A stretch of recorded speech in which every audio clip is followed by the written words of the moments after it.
Hello all. As a part of chicken recipe ఎప్పుడు ఒకేలా కాకుండా ఇలా గ్రీన్ చికెన్ ట్రై చేద్దాం ఇవాళ. ఒక్కసారి ట్రై చేశారంటే ఎప్పుడు ఇలానే చేసుకోవాలనిపిస్తుంది. దీనికోసం మిక్సీ జార్లో 2 పచ్చిమిర్చి, పుదీనా, కొత్తిమీర, అల్లం వేసుకొని పేస్ట్ చేసుకోండి. తర్వాత చికెన్లో ఉప్పు, కారం, పసుపు, ధనియా పొడి, ఇంతకుముందు చేసుకున్న గ్రీన్ పేస్ట్ వేసుకొని బాగా కలుపుకొని ఒక 10 మినిట్స్ పాటు మ్యారినేట్ చేసుకోవాలి. ఇలా మ్యారినేట్ చేసుకోవడం వల్ల మసాలా పీసెస్కి బాగా పట్టి టెండర్గా, జ్యూసీగా చాలా టేస్టీ ఉంటుంది. తర్వాత కడాయిలో ఆయిల్ పోసుకోవాలి. తర్వాత ఇందులోనే 3 ఉల్లిపాయలు, 4 పచ్చిమిర్చి పేస్ట్ చేసుకొని వేసుకోవాలి. దీనివల్ల కర్రీ అనేది చాలా టేస్టీగా ఉంటుంది. గ్రేవీ కూడా చిక్కగా వస్తుంది. ఇందులోని పచ్చివాసన పోయాక అల్లం వెల్లుల్లి పేస్ట్ వేసుకొని బాగా ఫ్రై చేసుకోవాలి.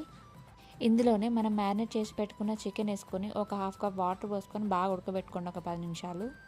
చివరగా ఇందులోనే చికెన్ మసాలా, ధనియా పొడి వేసుకొని నూనె పైకి తేలేంత వరకు ఉడకబెట్టుకోండి. Tasty green chicken ready. Please do subscribe.